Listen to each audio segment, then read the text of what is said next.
জরুরি দুইটা থেকে তিনটে কথা।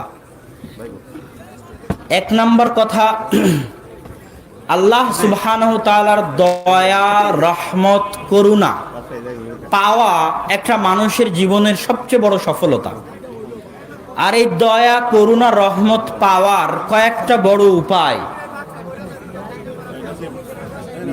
এক নাম্বার উপায় হচ্ছে পবিত্র কোরআন তেলাওয়াত করতে পারা।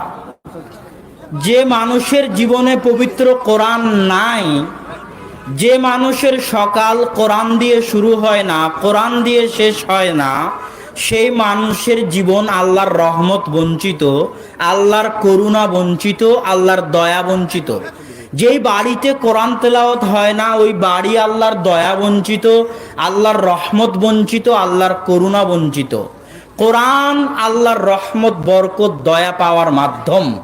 যে বাড়িতে কোরআন তেলাওয়াত হয় না, ওটা অন্ধকার কবরের মতো বাড়ি। যে জীবনে কোরআন তেলাওয়াত হয় না, সেই জীবন কুকুর শ্রীগালের মতো জীবন।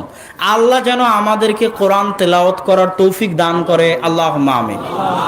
আল্লাহর দয়া, রহমত পাওয়ার দ্বিতীয় বড় উপায় হচ্ছে হালাল রুজি। যাকে আল্লাহ হারাম রুজিতে ব্যস্ত রেখেছে, সে আল্লাহর দয়া বঞ্চিত।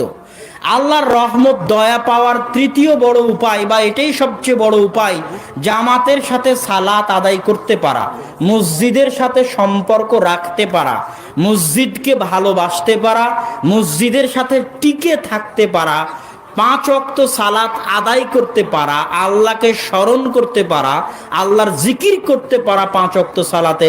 এটা আল্লাহর সাথে সম্পর্ক রক্ষার, আল্লাহর সাথে যোগাযোগ রক্ষার, আল্লাহর সাথে কথা বলার, আল্লাহর সাথে আদান প্রদানের, মনের ভাব আদান প্রদানের সবচেয়ে বড় মাধ্যম। যার সালাত নাই, তার সাথে আল্লাহর কোনো যোগাযোগ নাই, তার সাথে আল্লাহর কোনো সম্পর্ক নাই। সে আল্লাহর দয়া বঞ্চিত, রহমত বঞ্চিত, আল্লাহর দরবার থেকে বিতাড়িত। কোন ভাগাড়ে পড়ে মারা গেল এটা আল্লাহ পরোয়া করেন না।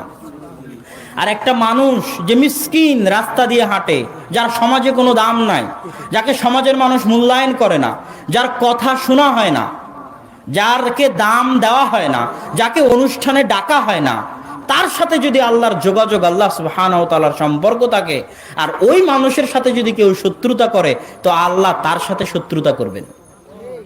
এটা আল্লাহ সুবহানাহু ওয়া তাআলার সাথে সম্পর্ক রক্ষা করার সবচেয়ে বড় পাওয়ার। এই বিষয়ে বহু হাদিস আছে যেগুলো আপনাদের সামনে পাঠ করা যায়। আলোচনার শেষাংশে দানের জন্য আবেদন করা হয়েছে, বিশাল প্রোগ্রাম, হাজারো মানুষের উপস্থিতি। এই প্রোগ্রাম আয়োজন করতে অবশ্যই খরচ আছে। দানের বিষয়ে আমি শুধু এতটুকু বলবো, কাফের মুশরিকও যদি দান করে, ইবনুল কাইয়িম রাহিমাহুল্লাহ বলতেছেন, গরিব মিসকিনকে যদি কাফের মুশরিকও সহযোগিতা করে, তো আল্লাহ ওই কাফের মুশরিককেও তার দানের প্রতিদান দুনিয়াতেই দিবেন, তার বিপদ আপদ দূর করার মাধ্যমে।